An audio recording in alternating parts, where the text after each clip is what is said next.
Learn about another voice and culture of Taiwan with We Love Hakka. 现在就让我们一起加入客家风情，大家来讲客家吧。Hey everyone, it's time for Practical Hakka here on FM 100 ICRT. Hello， 你好，大家好，我是 Alice 彭。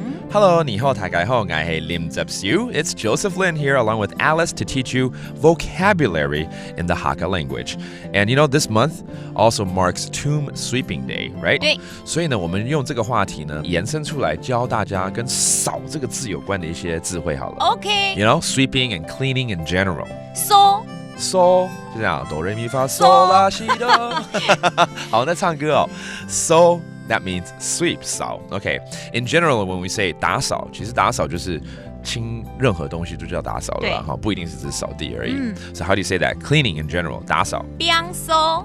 冰收 ，OK， 冰是要就是要清啊，清一清那样子的意思哈。好 ，that means cleaning up。那这个在打扫的时候，常常呢要扫地嘛，对不对？所以要用到扫把 ，the broom。How do you say that？ 扫把。扫把，我还拉面呢，扫把。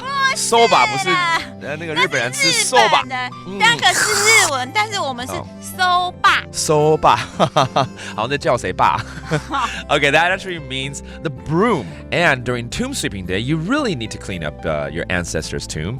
So let's teach you how to say that. Tomb sweeping， 总是还是要教这个扫墓怎么说了哈。刮字。刮字，这个以前有教过，我现在记得。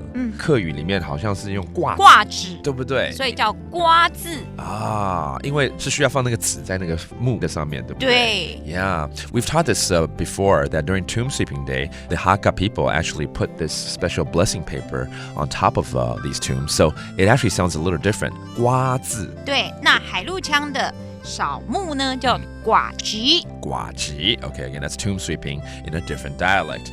Why not teach you how to make a sentence out of this? 我们就干脆教说这个清明节要去扫墓怎么说好了。强苗爱去刮字。强苗爱去刮字 ，OK， 所以强苗就是清明节了。强苗 is tomb sweeping day, and then you have to go to sweep the tomb. 爱去刮字啊 ，very good.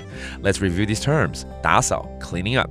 冰收，冰收 and then the broom 扫把不用讲，扫把 ，Yeah， 只要跟吃有关系的我都记得非常好。然后再来扫墓 tomb sweeping 就刮字也是跟吃有关的，在我的脑海中。Anyways, I hope you learned a little bit more Hakka today, and that does it for today's Practical Hakka. 什么太嘎？俺是谁张来了？客家风情由行政院客家委员会监制。